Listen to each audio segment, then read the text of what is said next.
Hi friends, कैसे हो? उम्मीद है आप सब अच्छे होंगे। मैं आपका मित्र शिवम शर्मा और स्वागत करता हूं आपका फ्यूचर विल के हमारे फ्यूचर विल के अपने फ्यूचर विल के इस बेहतरीन प्लेटफॉर्म पर। आज हम जैसा कि हमने कल पढ़ा हड़प्पा सभ्यता के कुछ मुख्य बिंदुओं पर ध्यान दिया था, तो आज हम आगे की टॉपिक्स पर ध्यान देंगे। Let's start. अब हम बात करेंगे डोमेस्टिकेशन ऑफ एनिमल के बारे में, यानी कि हड़प्पा सभ्यता के जो लोग थे वो कौन कौन से जानवरों का पशुपालन किया करते थे। हड़प्पा सभ्यता के लोग ऑक्स यानी बैल, बकरी, भेड़, buffalo, ox, goat, sheep and buffaloes, camel, asses यानी गधे, हम्प्ड बुल। मैं बता रहा हूँ पहले कौन कौन से किया करते थे, उसके बाद इनकी डिफरेंट यूजेस को समझेंगे और क्या इनमें डिफरेंट है वो समझेंगे। इसके अलावा एलिफेंट,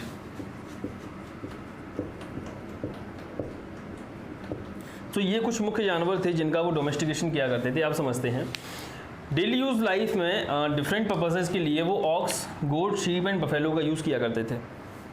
इसके अलावा कैमल्स और एसेस, इन दोनों का जो यूज़ होता था वो use as beast of burden, यानी कि बोझा उठाने के लिए, कोई सामान इधर से उधर लाने के लिए इनका यूज़ हुआ करता था। और इस काम के लिए कभी कभी ऑक्स भी यूज़ किया करता था। जैसे बुलॉक में मोस्टली ऑक्स का यूज़ होता था, बैल का यूज़ होता था।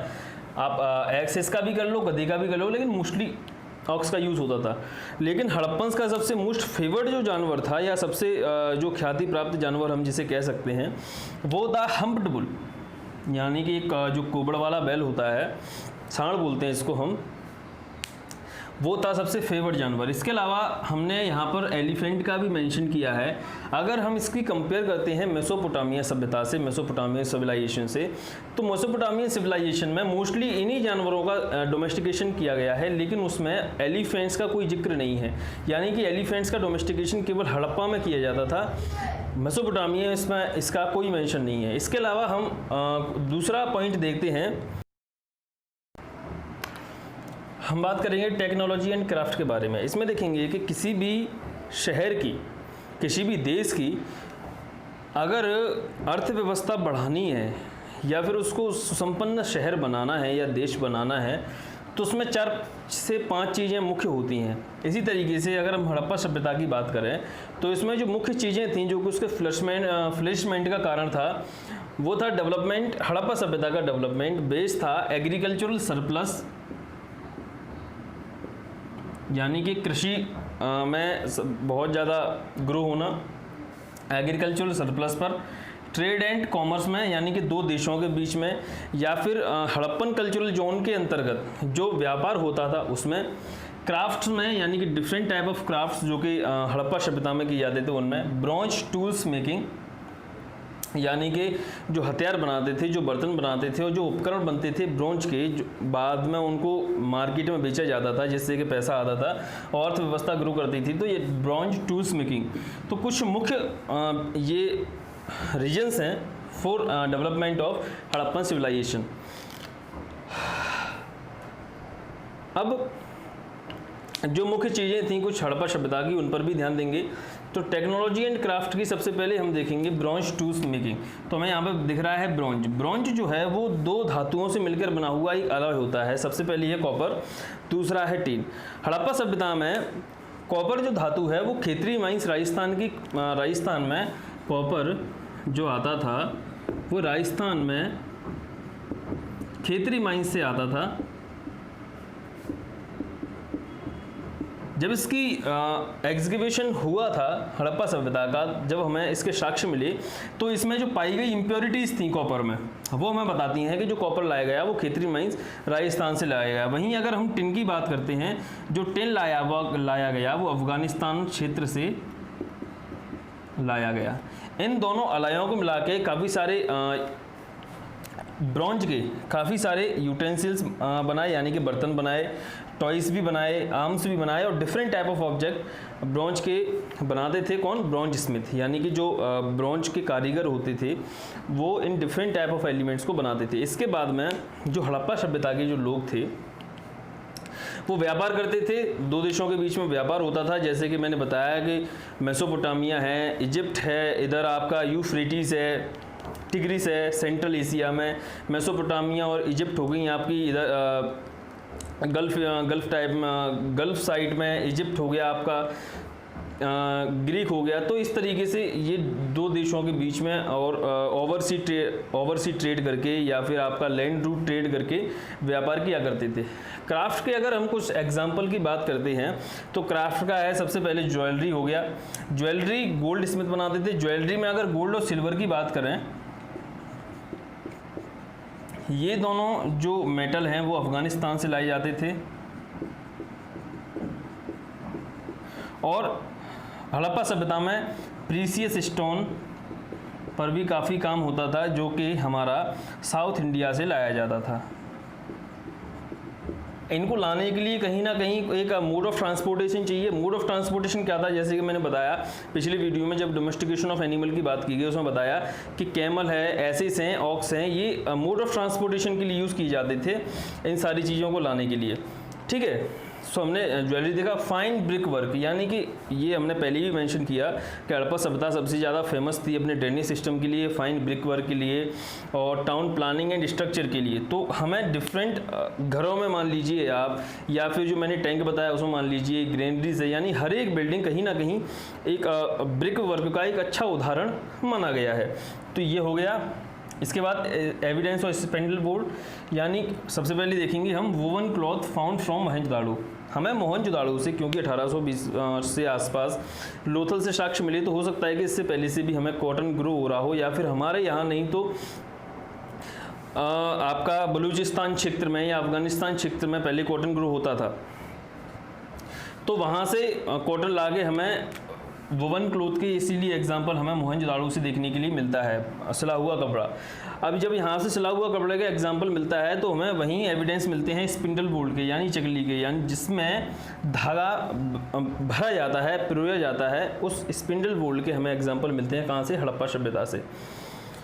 इसके बाद हड़प्पा सभ्यता के जो लोग थे वो बोट मेकिंग का काम भी करते थे, क्योंकि ओवरसी ट्रेड होती थी तो बोटों की भी ज़रूरत होती थी, नावों की भी ज़रूरत होती थी, तो इसीलिए बोट मेकिंग का काम भी किया करते थे। इसके बाद यहाँ से हमें पॉटर्स व्हील्स के भी साक्ष्य मिले हैं। जो बर्तन बनाने का जो व्हील होता है, जो पहिया होता है, उसके भी साक्ष्य मिले हैं, क्योंकि जो हड़प्पा सभ्यता के लोग थे वो पहिए से अच्छी तरीके से परिचित थे, तो इसीलिए पॉटर्स व्हील्स के साक्ष्य मिले हैं हमें। यहाँ पर डिफरेंट टाइप ऑफ पॉटरी बनाई जाती थी, चाहे वो टेराकोटा फिगरीन्स हो या नॉर्मल पॉटरी हो। जैसे यहाँ पर सबसे ज़्यादा जो साक्ष्य मिले हैं वो रेड पॉटरी के मिले हैं, जिस पर कि सबसे ज़्यादा सर्कल और ह्यूमन फेस की डिज़ाइनिंग की जाती थी। तो पॉटर व्हील्स के साक्ष्य मिले हैं हमें। यूटेंसिल्स और टॉयस आर्म्स, ये कौन? ब्रॉन्ज स्मिथ बनाया करते थे। ज्वेलरी गोल्ड स्मिथ बनाया करते थे, जो सुनार होते थे वो बनाते थे। गोल्ड और सिल्वर कहाँ से जाते थे? अफगानिस्तान से। Precious stone south India. Okay. Fine brick work का एग्जांपल, जैसा कि मैंने पहले बताया कि चाहे कोई सी भी बिल्डिंग हो, एक बहुत ही सटीक एग्जांपल बनाती है खुद में फाइन ब्रिक वर्क का। एविडेंस ऑफ स्पिंडल बोर्ड हमें मिला है, क्योंकि हमें वोवन क्लॉथ की जो एविडेंस मिले हैं मोहनजोदाड़ो से मिले हैं। इसके बाद बोट मेकिंग का काम होता था, क्योंकि ओवरसी ट्रेड होती थी तो बोट की सबसे ज़्यादा ज़रूरत पड़ती थी। ब्रॉन्ज, कॉपर कहाँ से? Rajasthan Khetri mines. And tin कहाँ से? अफगानिस्तान से। तो इस तरीके से वहाँ पर टेक्नोलॉजी एंड क्राफ्ट एक बहुत ही बड़े पैमाने पर डेवलप था। यहाँ पर बीड मेकिंग का काम भी होता था। हड़प्पा सभ्यता में बीड मेकिंग का काम भी होता था। बीड मेकिंग, ये बीड जो है वो साउथ इंडिया से लाया जाता था। इसको एक तराश के, एक पत्थर को तराश के बहुत अच्छे रूप में आकार दिया जाता था। इसके बाद हम देखेंगे ट्रेड एंड कॉमर्स को। किसी भी शहर की या देश की अर्थव्यवस्था को अगर ग्रो करना है या फिर उसका अगर फ्लरिशमेंट करना है, उसको संपन्न बनाना है, तो मुख्य जो घटक होता है, मुख्य बिंदु जो होता है वो होता है ट्रेड एंड कॉमर्स, व्यापार और वाणिज्य। व्यापार के जरिए किसी भी देश की अर्थव्यवस्था बढ़ भी सकती है, और अगर व्यापार नहीं होगा तो किसी भी देश की अर्थव्यवस्था गिर भी सकती है। तो हम हड़प्पा सभ्यता में समझेंगे कि ट्रेड और कॉमर्स का सपोर्ट करने के लिए, यानी कि ये कायमे किया जाता था, इसका सपोर्ट किया जाता था weight and measures, script and seal, इनके आदान प्रदान से। यानी ये एक ऐसी एलिमेंट थे जिनमें ट्रेड की जाती थी, व्यापार की जाती थी। किस चीज़ का किया जाता था? Metal, shells and stone. Harappa सभ्यता में बार्टर सिस्टम के तहत सारी चीज़ें होती थी, क्योंकि हड़प्पा सभ्यता के जो लोग थे उनके पास इतना अवेलेबल रॉ मटेरियल नहीं था कि वो कोई ऑब्जेक्ट बना सकें और जिसके ज़रिए वो बार्टर सिस्टम जिसके ज़रिए वो ट्रांजैक्शन या फिर एक दूसरे का जो कह सकते हैं चीज़ों को आदान प्रदान कर सकें। जैसे हम प्रेजेंट में हमारे पास पैसा है, पैसे दीजिए और आप चाहे जो चीज़ खरीद सकते हैं, लेकिन हमारे पास इस टाइम पर वो चीज़ अवेलेबल है, वो रॉ मटेरियल अवेलेबल है, लेकिन हड़प्पा सभ्यता के लोगों के पास वो रॉ मटेरियल अवेलेबल नहीं था, जिसकी वजह से वो कोई भी ऐसी ऑब्जेक्ट डेवलप नहीं कर सकते थे। तो इसीलिए हड़प्पा सभ्यता में जो सबसे कॉमनली यूज़ होने वाली चीज़ है वो थी बार्टर सिस्टम, यानी कि आप कोई चीज़ दीजिए, उसके बदले में हम आपको कोई चीज़ देंगे। ये चीज़ें किसके ज़रिए सपोर्ट की जाती थी? वेट एंड मीज़र, यानी कि जो प्रेजेंट टाइम हम कहते हैं बांट, उनके ज़रिए स्क्रिप्ट यानी कि सील, पहली सील अथॉरिटी सील यूज़ करती थी। अथॉरिटी की उस पर एक मोहर होती थी जिस पे कि कुछ स्क्रिप्ट यानी कि लेटर वगैरह लिखे होते थे, और जो कि ये माना जाता था कि इस सील के ज़रिए आप चाहे जो अथॉरिटी की मदद से कुछ भी कर सकते हैं। अगर कोई सामान लेना हो तो वो भी कर सकते हैं, या फिर काफ़ी सारी चीज़ों को आप आसान कर सकते हैं। स्क्रिप्ट के ज़रिए कोई भी चीज़ अगर आपको देनी है, जैसे पहले के राजा महाराजा अगर कोई भी चीज़ आपको देते थे तो उसके साथ में एक आपको स्क्रिप्ट दे दिए करते थे कि आपको 1 फुट ये ज़मीन दी जाती है, ये स्क्रिप्ट में मोहर लगा के सील लगा के दे दिया करते थे। तो इस तरीके से भी काफ़ी ट्रेड एंड कॉमर्स होते थे। कोई भी चीज़ लेनी है तो उसके लिए स्क्रिप्ट का भी यूज़ किया जाता था और सील का यूज़ भी किया जाता था, लेकिन मोस्टली जो यूज़ किया जाता था वो बार्टर सिस्टम का यूज़ किया जाता था। होता क्या का था? मेटल का और शेल्स का। इनके ट्रेड एंड कॉमर्स, हड़प्पा सभ्यता के लोगों के जो मुख्य ट्रेड सेंटर्स थे या फिर जिन 2 देशों के बीच में ट्रेड होता था वो थे मेसोपोटामिया हो गया, इसके बाद ईरान हो गया, इजिप्ट हो गया, टिग्रिस हो गया, यूफ्रेटिस हो गया, यूफ्रेटिस। हड़प्पन्स ने क्या किया कि नॉर्थन अफगानिस्तान में हड़प्पन्स ने नॉर्थन अफगानिस्तान में एक ट्रेडिंग कॉलोनी स्थापित की, एक ट्रेडिंग कॉलोनी सेटल की, जिसके ज़रिए वो आराम से कॉमर्शियल लिंक बना सकते थे जो सेंट्रल एशिया के देश थे, टिग्रिस और यूफ्रेटिस उनके साथ में, यानी कि इन दोनों देशों के साथ में वो आसानी से व्यापार और वाणिज्य को महत्व दे सकते थे, उसको बढ़ा सकते थे। इसके अलावा उन्होंने एक पोर्ट कॉलोनी भी स्थापित की जो कि मेसोपोटामिया, ईरान और इजिप्ट के लिए बहुत ट्रेडिंग के लिए काफ़ी सारी मददगार हुई। ये जो मेसोपोटामिया और ईरान के लिए जो ट्रेडिंग कॉलोनी स्थापित की गई, इसके जो मुख्य पोर्ट थे वो थे आपका दिलमुन और मकान, पर्शियन गल्फ में थे। ये पर्शियन गल्फ के 2 मुख्य पोर्ट हैं, दिलमुन और मकान, which is used for the trading with Mesopotamia and Iran, Egypt. Okay, तो ये कुछ मुख्य बिंदु थे, ये कुछ मुख्य देश थे जिनके साथ हड़प्पन्स व्यापार किया करते थे। और ये ट्रेड एंड कॉमर्स है कि ट्रेड और कॉमर्स किसके बार्टर सिस्टम के जरिए मोस्टली होता था, और इस सपोर्टेड किए जाते थे, जो व्यापार और वाणिज्य सपोर्ट किया जाता था जिस तरीके से हम आज करते हैं। जैसे हम 1 किलो गेहूँ लेने गए तो उसने बांट वगैरह रखे और तौल के हमको दे दिए। तो ये वेट एंड मीजर्स के द्वारा, सील्स के द्वारा, सील यानी गवर्नमेंट का रुपया, अथॉरिटी ऑफ गवर्नमेंट जिसके जरिए हम कुछ भी चीज़ खरीद सकते हैं, तो ये सील हो गई। इसके बाद कुछ स्क्रिप्ट भी दी जाती थी कि भैया ये चीज़ आपकी हो गई, ये लिखित में हमारा प्रमाण है। तो इनके जरिए सपोर्ट किया जाता था। किस चीज़ का होता था? मेटल है, शेल्स हैं, स्टोन्स हैं, कुछ ग्रेन्स भी हो गए और काफ़ी सारी ऑब्जेक्ट्स भी हो गई जैसे पॉटरी है। इसके बाद आपकी टेराकोटा फिगरीन्स भी हो गई, कुछ ब्रॉन्ज इमेज भी हो गई, यूटेंसिल्स भी हो गए। तो इन सारी चीज़ों का ट्रेड एंड कॉमर्स किया जाता था। अगले उसमें हम देखते हैं अगले पॉइंट को। अगले पॉइंट की बात करेंगे हम सोशल ऑर्गेनाइजेशन। तो हड़प्पा सभ्यता में पाई जाने वाली जो व्यवस्था है, जो सोशल ऑर्गेनाइजेशन है, यानी किस तरीके से जो डिफरेंस था बिटवीन द कॉमन और द रूलिंग क्लास और द ब्यूरोक्रेट्स, उनको डिफाइन करेंगे। तो 3 type of localities was there in the Harappan civilisation. 3 प्रकार की लोकेलिटीज़ पाई जाती थी हड़प्पा सभ्यता में। पहली साइटेडल, यानी कि किला होता था, 3 प्रकार के घर पाए जाते थे, इस तरीके से समझेंगे। पहला होता था किला, जिसमें कौन, रूलिंग पार्टी लिव्ड, यानी रूलिंग क्लास लिव्ड, जो राजा महाराजा थे या फिर जो बिग मर्चेंट थे, और जो एरिस्टोक्रेसी थी, जो मोनार्की थी, वो रहती थी किसमें, साइटेडल्स यानी कि किलों में। दूसरी जो लोकेलिटी पाई जाती थी, दूसरी प्रकार के जो घर थे, पहले 7 मंजिल वाले घर थे यानी किले, उसके बाद एक एग्जांपल की तरीके से समझेंगे हम, उसके बाद थे आप मान के चलिए 4 मंजिल वाले मिडिल टाउन साइटेडल, उसके बाद बीच में मिडिल टाउन था, जिसमें कि राजा के यहाँ जॉब करने वाले ब्यूरोक्रेट्स जो थे, जो नौकरशाह थे, और जो मिडिल क्लास मर्चेंट थे यानी कि जो व्यापारी थे, मिडिल क्लास व्यापारी थे, वो रहते थे। उसके जो मिनिस्टर्स थे, जो मिनिस्टर्स यानी मंत्री वगैरह थे, वो रहते थे कहाँ पर, मिडिल टाउन्स में। उसके बाद फिर आता था लोअर टाउन, यानी कि 2 rooms house, 3 rooms house, 4 rooms house. तो लोअर टाउन आता था, जिसमें कौन रहते थे, कॉमन लोग रहा करते थे। सोशल ऑर्गेनाइजेशन की हमने बात की, तो हड़प्पा सभ्यता में अभी तक जितना भी एग्जीक्यूशन हुआ है, उसमें ये क्लियर नहीं हुआ कि ये जो डिफ्रेंशिएशन होता था वो सोशल इकोनॉमिक डिफरेंसेस की वजह से होता था या फिर ऑक्यूपेशन के डिफरेंसेस की वजह से होता था, ये क्लियर नहीं है। लेकिन ये 3 प्रकार की सेटलमेंट्स पाई जाती थी हड़प्पा सभ्यता में। अगले पॉइंट की अगर हम बात करते हैं तो वो है पॉलिटी, यानी कि हड़प्पा सभ्यता में राजनीति किस प्रकार से चलती थी, जो कौन कौन से मुख्य घटक हैं जो कि राजनीति को संभालते हैं।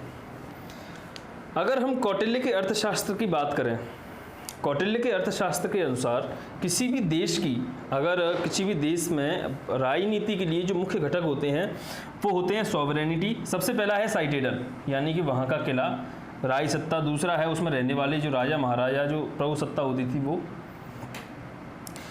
तीसरा मिनिस्टर्स, चौथा पॉपुलेटेड टेरिटरी यानी उसकी जो आम जनता थी वो, ट्रीजरी यानी कि खजाना, ट्रीजरी हड़प्पा सभ्यता में ग्रेनरी के रूप में थी, मैंने पहले बताया ग्रेनरी यानी कि अनाज भंडार की, standing army which is doubtful in Harappan civilisation, and 7th is friend. तो first citadel, second, third, fourth, 5th, 6th and 7 is friends. तो 7 this is important element for any country. ये 7 जो मुख्य घटक हैं किसी भी देश के लिए जरूरी हैं राजनीति को निभाने के लिए। अब हम समझेंगे कि हड़प्पा सभ्यता में कौन कौन सी चीज़ें थी, कौन कौन सी चीज़ें नहीं थी।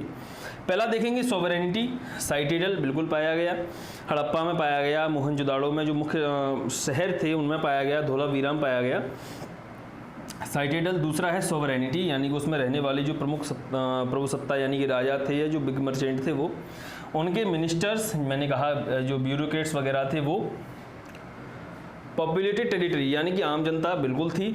उसके बाद ट्रीजरी, ट्रीजरी के रूप में हड़प्पा सभ्यता में क्या था, ग्रेनरी था। जैसे मैंने पहले चर्चा की, जो सबसे बड़ी कंस्ट्रक्शन बिल्डिंग थी वो क्या थी, ट्रीजरी थी यानी ग्रेनरी थी।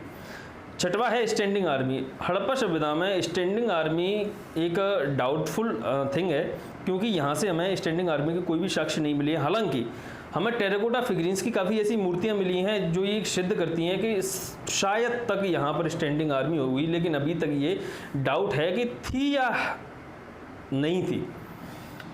7वां फ्रेंड्स। तो फ्रेंड्स की अगर हम बात करें तो फ्रेंड्स तो बिल्कुल थे, उनके जो नेबरिंग कंट्रीज थी जिनसे कि वो ट्रेड किया करते थे, व्यापार किया करते थे, जस्ट लाइक मेसोपोटामिया है, इजिप्ट है, ईरान है, अफ़गानिस्तान है, बलूचिस्तान है, और क्या नाम है, टिग्रिस है, यूफ्रेटिस है। तो सेंट्रल एशिया की हैं आपकी, और इधर की मेसोपोटामियन जैसी सभ्यताएं इसकी फ्रेंड्स थी। तो ये मुख्य एलिमेंट्स बिल्कुल पाए गए। यहाँ पर अगर हम बात करें तो एक पॉइंट लिखा है, priest was not exist in the Harappan civilisation. हमने आज तक जितनी भी एग्जीक्यूशन की है हड़प्पा सभ्यता की, वहाँ उतनी एक्सकेवेशन में हमें कहीं भी पृष्ठ के साक्ष्य नहीं मिलते हैं, यानी हमें मंदिर के साक्ष्य नहीं मिलते हैं। तो अगर मंदिर के साक्ष्य नहीं है तो ये माना गया कि शायद तक हड़प्पा सभ्यता में पृष्ठ एग्जिस्ट नहीं करते थे, क्योंकि हड़प्पा सभ्यता जो है एक मर्चेंट सिविलाइजेशन थी, वहाँ पर एक व्यापारियों का समूह रहा करता था। तो वो ज़्यादातर जीतने वालों को यानी कि विनिंग थिंग्स को या फिर पैसे को ही महत्व देते थे, यानी कि ग्रेनरीज को महत्व देते थे। उनका पूरा जो वो होता था सारी जो चीज़ें होती थी लिवलीहुड के लिए या फिर जितनी भी चीज़ें होती थी वो केवल और केवल अर्निंग के रूप में होती थी। बाकी जितनी भी रिचुअलिस्टिक पर्पस से अगर हम बात करें तो पहले ग्रेट बात देखा था, तो ये माना गया कि शायद प्रीस्ट मौजूद नहीं थे क्योंकि टेंपल का कोई भी साक्ष्य नहीं मिला है, लेकिन हो सकता है कि वहाँ भी कोई रिचुअल्स निभते हों, क्योंकि हमें ग्रेट बात मिला है जो कि ये माना गया है कि किसी परंपरा के लिए ही इसको बनाया गया था। दूसरी बात, हमें काफ़ी सारी ऐसी सील भी मिली हैं जहाँ पर हमें कुछ भगवानों की मूर्तियाँ भी मिली हैं जिनके बारे में आगे चर्चा करेंगे। कुछ ऐसी फिगरिन्स भी मिली हैं जिसमें कि हमें कहीं ना कहीं देवी या देवता देखने के लिए मिलते हैं। तो ये माना गया कि वहाँ पर जो भगवानों की पूजा होती थी वो कोई एक इंडिविजुअल के लिए मूर्तियों के रूप में होती थी, ना कि किसी मूर्ति को मंदिर में बैठा के। तो हड़प्पा सभ्यता में प्रीस्ट और टेंपल सिस्टम ये एग्जिस्ट नहीं करते थे। फिर मैंने बात की धोलावीरा है फोर्ट इन फोर्ट। धोलावीरा एक सेटलमेंट है गुजरात का जिसमें हमें फोर्ट इन फोर्ट के साक्ष्य मिले, यानी कि गढ़ के अंदर गढ़। ये किला है, इसके अंदर अगर एक और किला, जैसे कि ये एक किला है, इसके अंदर अगर एक और किला है तो इसके साक्ष्य मिलते हैं। ये जो बिल्डिंग है वो इस किले की प्रोटेक्शन के लिए बनाई गई है। तो इस तरीके के साक्ष्य हमें कहाँ से मिलते हैं? धोलावीरा से। इसी के साथ हम आगे के पॉइंटों पर कल ध्यान देंगे। जब तक खुश रहिए, और कल हम बात करेंगे कुछ जो महत्वपूर्ण पॉइंट हैं हड़प्पा सभ्यता के, उनके बारे में। जब तक धन्यवाद, जय हिंद।